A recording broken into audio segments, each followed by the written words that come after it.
گواہی ہے، گواہی کے قابل ہے، اس کے بعد مقدمہ ختم ہو جائے گا، معاملہ ختم ہو جائے گا، انبیاء کرام کے حق میں فیصلہ ہو جائے گا کہ اے انبیاء کرام، اب امت مصطفیٰ جب گواہی دے دی، اور یہ گواہی جو ہے یہ لوگ اپنی طرف سے نہیں دیے بلکہ نبی نے بتایا تو دیے، نبی نے بتایا تو دیے، تو معلوم یہ اب وہاں پر دیگر انبیاء کرام کی زبانیں خاموش ہو گئے، سب ساکت ہو گئے، سب چپ ہو گئے، وہاں اعتراض ہو رہا تھا اے امت مصطفیٰ، تم حضرت ابراہیم کے زمانے میں نہ تھے، تم حضرت یوسف کے زمانے میں نہ تھے، تم حضرت زکریا کے زمانے میں نہ تھے، تم حضرت آدم کے زمانے میں نہ تھے، تم حضرت یحییٰ کے زمانے میں نہ تھے، حضرت عیسیٰ کے زمانے میں نہ تھے، وہاں اعتراض ہو رہا تھا، جب نبی نے گواہی کی سب خاموش ہو گئے، حضرت ابراہیم کی امت خاموش ہے، حضرت زکریا کی امت خاموش ہے، حضرت یحییٰ کی امت خاموش ہے،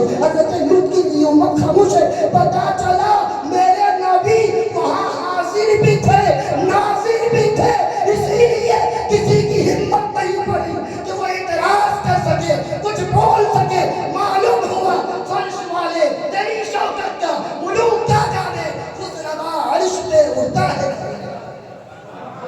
عرش پہ اڑتا ہے۔ اب دیکھیں اس سے کیا معلوم ہوا؟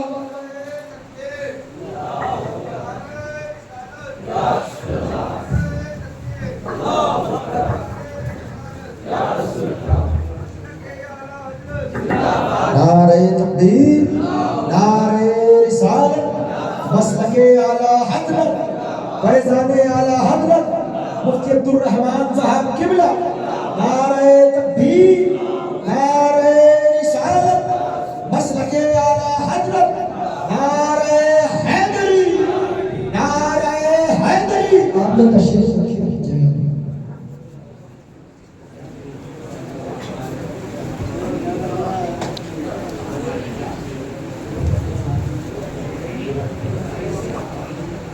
حضرات واضح تشریف لا چکے ہیں، میں اپنی گفتگو کو یہی مکمل کرتا ہوں، بس ایک اور آیت کریمہ پیش کر کے اپنی گفتگو مکمل کر کے اپنی جگہ لے لوں گا، بس 3 سے 4 منٹ میں گفتگو مکمل کر رہا ہوں۔ میری گفتگو چل رہی تھی حاضر و ناظر، اور میں نے اس کا کنسیپٹ لغوی معنی شرعی معنی آپ کے سامنے پیش کیا۔ اب ایک آپ آیت کریمہ سماعت کریں، اس کے بعد میں اپنی گفتگو مکمل کر دوں گا۔ اب دیکھیں اللہ قرآن مقدس میں ارشاد فرماتا ہے وَمَا أَرْسَلْنَاكَ إِلَّا رَحْمَةً لِّلْعَالَمِينَ، کیا فرماتا ہے؟ وَمَا أَرْسَلْنَاكَ إِلَّا رَحْمَةً لِّلْعَالَمِينَ۔ اب دیکھیں اللہ نے فرمایا کہ اے محبوب ہم نے تمہیں سارے عالم کے لیے رحمت بنا کر بھیجا، اس کے لیے سارے عالم کے لیے۔ حضرت جلوہ گر ہے، حضرت کے سامنے کچھ باتیں عرض کر رہا ہوں تاکہ میری بھی اصلاح ہو جائے۔